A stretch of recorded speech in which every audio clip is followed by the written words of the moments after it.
बिस्मिल्लाहिर्रहमानिर्रहीम। अस्सलाम वालेकुम प्यारे viewers, welcome to tips and tricks hub. आज की वीडियो में मैंने आपके साथ बहुत सारी money saving and time saving tips share की हैं और जले हुए सड़े काले चिकनाई वाले बर्तनों को धोने के लिए 3 ऐसी अमेजिंग किस्म की टिप्स बताई हैं कि जो आपकी बहुत ज़्यादा मुश्किलात को आसान कर देंगी। तो वीडियो को फुल वॉच कीजिएगा और स्किप बिल्कुल ना कीजिएगा। अगर कोई भी टिप पसंद आए तो प्लीज़ वीडियो को लाइक शेयर और कमेंट ज़रूर कीजिएगा। चैनल पे न्यू है तो चैनल को सब्सक्राइब करना बिल्कुल ना भूलिएगा। तो बिना टाइम वेस्ट किए चलते हैं वीडियो की तरफ। दही रायता बनाने के लिए जब यूज़ करते हैं तो दही बहुत ज़्यादा खट्टा होता है, जिसकी वजह से रायता अच्छा नहीं बनता। बच्चे तो बिल्कुल भी खट्टा रायता खाना पसंद नहीं करते हैं। तो इसी दही को हम मीठा कैसे कर सकते हैं, तो इसके लिए हमने क्या करना है कि एक बर्तन लेना है। उसके अंदर अगर दही कम है तो चाय छानने वाली जो छलनी होती है वो रख लें, अदरवाइज इस तरह की जो बड़ी छलनी होती है वो रख लें।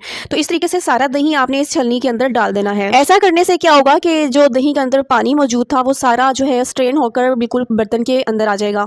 और असल में क्या होता है कि जो दही की खटास होती है वो सारा इसी पानी में मौजूद होती है। तो जब ये पानी निकल जाएगा, स्ट्रेन हो जाएगा, तो सारी खटास भी इस दही में से निकल जाएगी और दही काफ़ी हद तक मीठा हो जाएगा। अब इस दही को आप वापस बर्तन में डाल दें और अगर अभी भी दही थोड़ा बहुत खट्टा होगा तो आप इसमें थोड़ा सा दूध भी शामिल कर सकती हैं। और इसके बाद जब आप रायता बनाएंगी तो वो बिल्कुल भी खट्टा नहीं बनेगा।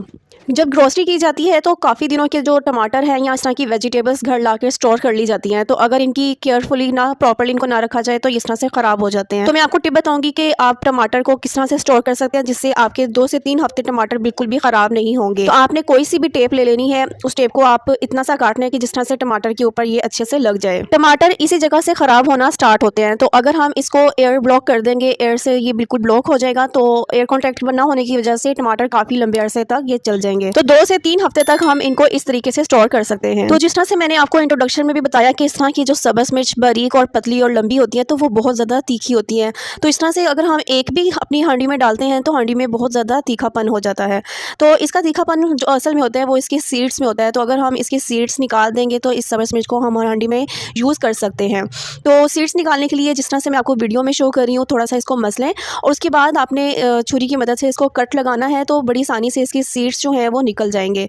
तो अगर आप मसले बगैर भी सीड्स निकालना चाहें तो उस तरीके से भी निकाल सकते हैं, क्योंकि मसलने से आपके हाथों पे जलन हो सकती है। बहुत बार ऐसा होता है कि हम बैग में बहुत सारी कीमती चीज़ें लेकर जाते हैं और हमें डर होता है कि कोई हमारी जो जिप है बैग की वो खोल के उसमें से हमारी कीमती चीज़ें निकाल ना ले। तो हम पेपर क्लिप को एज अ लॉक भी यूज़ कर सकते हैं। वो यूँ कि आपने क्या करना है कि दोनों जिप्स जो हैं अच्छे तरीके से बंद कर लें और पेपर क्लिप को लेके आपने इस जिप के अंदर से गुजार लेना है। इनके जो हैंडल्स होते हैं जिप के, उनमें से गुजार लें जिस तरह से मैं आपको वीडियो में शो कर रही हूँ। तो इस तरीके से ये होगा कि आपकी जो बैग्स की जिप्स जो हैं वो बिल्कुल लॉक्ड हो जाएंगी और आपका कीमती सामान चोरी होने से बच सकता है। तो है ना ये एक यूज़फुल आइडिया पेपर क्लिप का। तो अगर वीडियो पसंद आ रही है, कोई भी टिप पसंद आ रही है तो प्लीज़ वीडियो को ज़रूर लाइक कीजिएगा। कि हमारे कपड़ों के ऊपर ऑयल गिर जाता है और अगर कपड़े फैंसी हों तो और भी ज़्यादा मुश्किल हो जाता है, क्योंकि आम कपड़ों के ऊपर से तो हम वॉश करके और गर्म पानी में हार्ड डिटर्जेंट वगैरह यूज़ करके उसको वॉश कर सकते हैं, लेकिन फैंसी कपड़ों को हम ना तो वॉश कर सकते हैं पानी में, गर्म पानी में, और ना ही हार्ड किस्म के केमिकल्स जो हैं इनको ऊपर अप्लाई कर सकते हैं। तो बहुत ही आसान तरीका है। आज मैं आपको बताऊंगी कि किस तरह से फैंसी कपड़ों के ऊपर से ऑयल के स्टेन्स बगैर धोए हुए सिर्फ एक चीज़ के साथ उतार सकते हैं। वो ये कि आपने स्टेन्स के ऊपर पाउडर को अच्छे तरीके से छिड़क लेना है। पाउडर जो है उसके अंदर किसी भी लिक्विड को एब्जॉर्ब करने की जो पावर होती है वो बहुत ज़्यादा होती है। तो जैसा कि मैं आपको वीडियो में शो कर रही हूँ, मैं स्टेन्स के ऊपर पाउडर जो है वो छिड़कती जा रही हूँ, तो पाउडर जो है वो सारा ऑयल अपने अंदर एब्जॉर्ब करता जा रहा है। पाउडर छिड़कने के बाद आपने हाथ के साथ अच्छी तरीके से सारे स्टेन के ऊपर पाउडर को फैला देना है और जब आपको फील हो कि पाउडर जो है उसने लिक्विड अपने अंदर एब्जॉर्ब कर लिया तो थोड़ा सा पाउडर और छिड़क लें ताकि पाउडर सारा ऑयल अपने अंदर एब्जॉर्ब कर ले। पहले आपने कमीज़ की बैक साइड पे जो है वो पाउडर को अच्छे से छिड़क लेना है, क्योंकि फ्रंट साइड पे जो है वो कोई ना कोई फैंसी कपड़ों के ऊपर वर्क हुआ होता है। तो उसके बाद जो है अगर आपको फील हो कि फ्रंट साइड पे भी हल्का सा जो है स्टेन अभी रह गया तो फ्रंट साइड पे भी आप हल्का सा पाउडर को छिड़क के हाथ के साथ फैला लें और इसके बाद आपने एक स्पून लेना है। स्पून की मदद से इस पाउडर को अच्छे तरीके से शर्ट के ऊपर से साफ़ कर देना है। चम्मच आपने वो यूज़ करना है जिसकी जो टॉप है वो ज़्यादा तीखी ना हो, ताकि हमारा जो फैंसी वर्क है वो ख़राब ना हो सके। तो इसी तरह से फ्रंट साइड पे भी आपने हल्के हाथ से साफ़ करके पाउडर को, और उसके बाद जो है आपने क्या करना है, एक अखबार का पीस लेना है और उसको ऑयल जो ऑयल का स्टेन है उसके ऊपर रखकर हल्की सी इस्त्री इसके ऊपर फेरनी है। अब ये भी मैं कमीज़ की बैक साइड पे कर रही हूँ, फ्रंट साइड पे आपने ये काम नहीं करना ताकि हमारा जो फैंसी वर्क है वो ख़राब ना हो सके। तो इस तरह से ये होगा कि अखबार जो है वो सारी जो ऑयल के स्टेन्स हैं उस ऑयल जो है अपने अंदर एब्जॉर्ब करता चला जाएगा। और इसी तरह से आपने पीस को, अखबार की पीस को थोड़ा सा दूसरी साइड पे करके हल्की सी इस्त्री इसके ऊपर फेरते जाना है। तो इस तरह से आप देख सकते हैं वीडियो में कि सारी अखबार के ऊपर ऑयल जो है जो रह गया था वो अखबार के ऊपर आ गया है। और कमीज़ के ऊपर से ऑयल का स्टेन ऐसे ख़त्म होगा कि जैसे कभी था ही नहीं। तो मैं आपको फ्रंट साइड से भी दिखाती हूँ कि ऑयल का स्टेन बिल्कुल ख़त्म हो चुका है।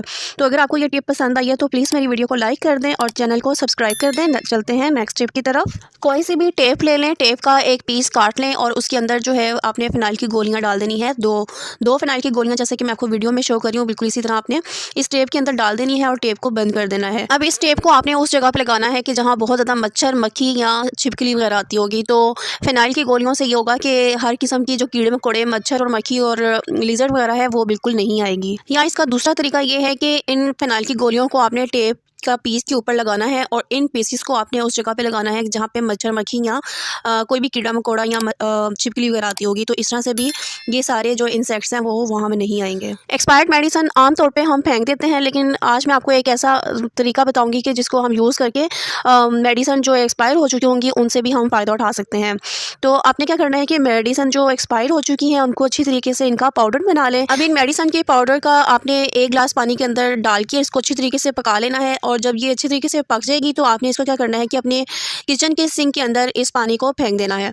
तो इससे ये होगा कि सिंक के अंदर से जो भी कीड़े मकोड़े आते होंगे वो बिल्कुल भी नहीं आएंगे और आपका किचन जो है वो कीड़े मकोड़ों से पाक रह सकेगा। यहाँ आपने ये एहतियात करनी है कि पानी को थोड़ा थोड़ा करके फेंकना है, एकदम सारा पानी गर्म नहीं फेंकना ताकि हमारा जो पाइप है वो गर्म पानी की वजह से डैमेज ना हो सके। आमतौर पर जब हम घर में दूध लेकर आते हैं तो उसको बॉयल करके हम यूज़ करते हैं। तो दूध को जब हम बॉयल करने के लिए चूल्हे पर रखते हैं तो पास खड़े रहें तो ठीक है, वरना ये होता है कि थोड़ी सी भी अगर हम नज़र हटाएं तो दूध बहुत चोर होता है, फटाफट जो है वो बॉयल होकर नीचे गिर जाता है। तो आज मैं आपको ऐसी ट्रिक बताऊंगी कि आलू की मदद से हम किस तरह से दूध को बॉयल होकर नीचे गिरने से बचा सकते हैं। तो इसके लिए आपने एक आलू लेना है, उसको सेंटर से काट के इसके 2 पीस में इसको डिवाइड कर लें और अब आप देखेंगे कि इसमें से बड़ा अच्छा सा जो रस निकलता है, बस यही रस हमें चाहिए दूध को बॉयल होकर नीचे गिरने से बचाने के लिए। तो इसी जिस तरह से मैं आपको वीडियो में शो कर रही हूँ, इस आलू को आपने पतीली की चारों साइड पे अच्छे तरीके से फेर लेना है। तो आलू का जो रस है वो सारी साइड पे पतीली के चारों साइड पे लग जाएगा और दूध जो है वो बॉयल होकर नीचे नहीं गिरेगा। लेकिन आपने यहाँ पे यह एहतियात करनी है कि इतना भी आपने काम में बिजी नहीं हो जाना कि दूध को बिल्कुल ही भूल जाए और दूध पक कर बिल्कुल सूख खत्म हो जाए। इस तरह से बर्तन अक्सर हमारे जल जाते हैं, स्पेशली चाय के बर्तन तो डेली ही जल जाते हैं। तो इस तरह के जले हुए बर्तनों को धोने के लिए, साफ करने के लिए कास्टिक सोडा का यूज़ करेंगे। तो आपने सिंपली क्या करना है कि इस बर्तन के अंदर कास्टिक सोडा के 2 चम्मच डाल देने हैं और सेकंड नंबर पे इसमें आपने पानी इतना डालना है कि ये बर्तन जहाँ तक जला हुआ है वो पूरा डिप हो जाए। इसके बाद आप देखेंगे कि इसमें बबल्स से बनना शुरू हो जाएंगे। अब आपने इस बर्तन को आधा घंटे के लिए छोड़ देना है, क्योंकि ये मेरा बहुत ज़्यादा जला हुआ बर्तन नहीं है। अगर बहुत ज़्यादा जला हो, जैसे कि कढ़ाई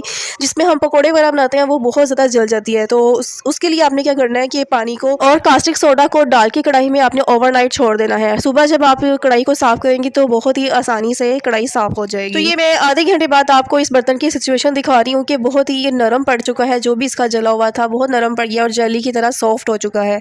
अब मैं ये पानी इस बर्तन में से निकाल लूँगी ताकि मैं इसको साफ़ कर सकूँ। पानी निकालने के बाद आप बर्तन की सिचुएशन देख सकते हैं कि काफ़ी जो जला हुआ है वो तो वैसे ही साफ़ हो चुका है और बाकी जो है मैं इसको स्पंज के साथ या चम्मच के साथ रगड़ कर उतारूँगी तो ये बड़ी सॉफ्टली जो है इसका रब करूँगी तो बहुत ही आसानी से ये उतर जाएगा। तो बहुत ही सॉफ्ट हैंड के साथ मैंने स्टील वाइट्स के साथ इस बर्तन को साफ़ किया तो ये बर्तन बहुत ही आसानी से साफ़ हो गया। तो कास्टिक सोडे को यूज़ करने के हवाले से एक एहतियात बतानी चाहूँगी जो कि बहुत ही ज़रूरी है, वो ये कि आपने कास्टिक सोडे को डायरेक्ट हाथों से नहीं पकड़ना, डायरेक्ट स्किन कांटेक्ट में ये बिल्कुल भी नहीं आना चाहिए और आंखों से इसको दूर रखना है। नॉन स्टिक पैन काफ़ी अर्सा जब यूज़ करते हैं तो इस तरह से उनकी बैक साइड जो है वो बहुत ज़्यादा काली हो जाती है। तो इसको साफ़ करने का एक बहुत ही मैजिकल तरीका आज मैं आपके साथ शेयर करूँगी। हमारे घरों में बहुत सारी ऐसी मेडिसिन पड़ी होती हैं जो कि पड़ी एक्सपायर्ड हो जाती हैं, तो आपने इस पैन की बैक साइड को साफ़ करने के लिए यही एक्सपायर्ड मेडिसिन यूज़ करनी है। तो बिल्कुल एक वेस्टेड चीज़ के साथ हम अपना बहुत बड़ी मुश्किल को आसान करेंगे। वो यूँ कि आपने सारी जो एक्सपायर्ड मेडिसिन है वो लेनी है और अगर कैप्सूल्स हैं तो उनको खोल के उनकी जो अंदर दवाई होती है वो आपने इस पैन के ऊपर डाल देनी है। अब जो टैबलेट फॉर्म में मेडिसिन है उनको आपने पीस के अच्छी तरीके से इसका पाउडर फॉर्म ले आना है। तो मैंने इसी पैन के ऊपर जो है इसको हल्के हाथों से प्रेस किया तो बहुत ही आसानी से ये पाउडर बन गया था। काला तेल जिसको ब्लैक ऑयल भी कहते हैं, बड़ी आसानी से ये मार्केट में अवेलेबल हो जाता है, कहीं से भी आपको ये ग्रोसरी शॉप से मिल जाएगा। वो मैंने थोड़ा सा पानी में मिक्स किया और इसके ऊपर अप्लाई कर दिया। इस तरह से थोड़ा सा ये लिक्विड फॉर्म में भी आ जाएगी टैबलेट्स का पाउडर। और काला तेल सिल्वर के बर्तनों को चमकाने के लिए बहुत ही यूजफुल होता है। तो अच्छे तरीके से मैंने सारी जगहों पे जहाँ पे ये बर्तन जो है वो जला हुआ था, सारी जगहों पे इस सारे पाउडर को और काले तेल को मैंने मिक्स करके अच्छी तरीके से सारी जगहों पे अप्लाई कर दिया। बस आपने यही काम करना है, अप्लाई करके इसको आपने छोड़ देना है, कोई आपकी मेहनत नहीं लगेगी। आपने 1 घंटे के लिए इसको छोड़ना है और 1 घंटे बाद जब आप मैजिक देखेंगे तो आप खुद हैरान रह जाएंगी। विद वेरी लेस एफर्ट आप देखेंगे कि आपका बर्तन बहुत ही जल्दी साफ हो जाएगा। स्टील वूल को जहाँ पे भी मैं हल्के हाथों से रब करती थी, बहुत ही आसानी से बर्तन जो है मेरा साफ होता जा रहा था। अगर मैं ये तरीका ना अडॉप्ट करती, अगर सिंपल वे से मैं इसको वॉश करती तो शायद इम्पॉसिबल था या बहुत ज़्यादा मुझे टाइम लगना था और बहुत ज़्यादा मेरी मेहनत लगनी थी इस बर्तन को साफ़ करने में। लेकिन आप देख सकते हैं कि बहुत ही आसानी से ये मेडिसिन ने अपना कमाल किया। यहाँ मैंने मेडिसिन मुख्तलिफ किस्म की ली थी, कुछ एंटीबायोटिक थी और कुछ पेन किलर थी। जहाँ भी जला हुआ था और मैंने ये मिक्सचर जहाँ भी अप्लाई किया था वहाँ मैं स्टील वूल के साथ बिल्कुल हल्के हाथों से इसको रब करती थी तो बड़ी आसानी से ये साफ़ होता जा रहा था। आप लाइव देख भी सकते हैं कि बहुत ही आसानी से ये साफ़ हो रहा है। तो पानी के साथ साफ़ करके मैं लेकर आई हूँ, तो आप देख सकते हैं रिजल्ट कितना ज़बरदस्त है और बिल्कुल ऐसे साफ़ हुआ है और चमक उठा है जैसे ये बिल्कुल न्यू हो। ना सिर्फ बैक साइड इसका ये हैंडल है, इसके यहाँ नीचे से भी बहुत ज़्यादा जला हुआ था, ये भी बहुत अच्छे तरीके से साफ़ हो गया। इसकी सारी साइड्स बिल्कुल ऐसे चमक उठी हैं जैसे ये बिल्कुल नया पैन है। तो अक्सर ऐसा होता है कि हम चाय रख कर भूल जाते हैं, तो जिसकी वजह से सारी जो चाय का पानी है या दूध जो है वो पक कर पतीली के साथ ही चिपक जाता है, तो जिसको उतारना बहुत ज़्यादा मुश्किल होता है। तो इसको उतारने के लिए एक बहुत ही ज़बरदस्त किस्म की टिप मैं आज आपको बताऊंगी, जिसमें आपको बहुत ज़्यादा मेहनत नहीं करनी पड़ेगी। तो इसके लिए आपने क्या करना है कि पतीली के अंदर पानी डालें, ऊपर तक भर लें और उसको चूल्हे के ऊपर रख दें। जब इसमें उबाल आना शुरू हो जाए तो इसमें 1 चम्मच कोई सा सर्फ, 2 चम्मच मीठा सोडा और 4 बड़े चम्मच सिरके के डाल दें। कुछ देर इसी तरह से इस पानी को आपने पकाते रहना है और उसके बाद आपने इसको वेस्ट कर देना है। उसके बाद जब आप देखेंगी कि चम्मच के साथ बहुत ही आसानी के साथ ये जो भी साथ चिपका होगा दूध वगैरह, वो बहुत आसानी से ज़रा से चम्मच रगड़ने के साथ जो है ना ये निकल जाएगा। ये जला हुआ जितना भी उतरा है ये चम्मच से आपने डिस्कार्ड कर देना है, क्योंकि अगर आपने इसको सिंक में फेंका तो सिंक जो है वो ब्लॉक होने का खदशा हो सकता है। तो इसके बाद आपने जो स्टील की वायर्स होती हैं उसको आपने अच्छी तरीके से उस स्क्रबर के साथ पतीली को स्क्रब करना है। तो आप देखेंगे बहुत ही आसानी के साथ जितनी भी ये जला हुआ है ये बहुत ज़्यादा नरम हुआ होगा, तो बहुत आसानी के साथ जो है ना ये उतर जाएगा। इसके बाद जिस तरह से आप जिस भी डिश वॉशिंग लिक्विड या साबुन से बर्तन धोती हैं उसके साथ आप धो लें, तो आप देखेंगे कि बर्तन जो है वो बहुत ही आसानी के साथ जो है वो बिल्कुल साफ़ हो जाएगा। और मैजिकल ये सोल्यूशन है कोई भी पतीली इस तरह से जल जाए तो उसको साफ़ करने का। उम्मीद करती हूँ वीडियो पसंद आई होगी। अगर वीडियो पसंद आई है तो प्लीज़ वीडियो को लाइक, शेयर और कमेंट और सब्सक्राइब करना बिल्कुल ना भूलिएगा। अल्लाह हाफिज़।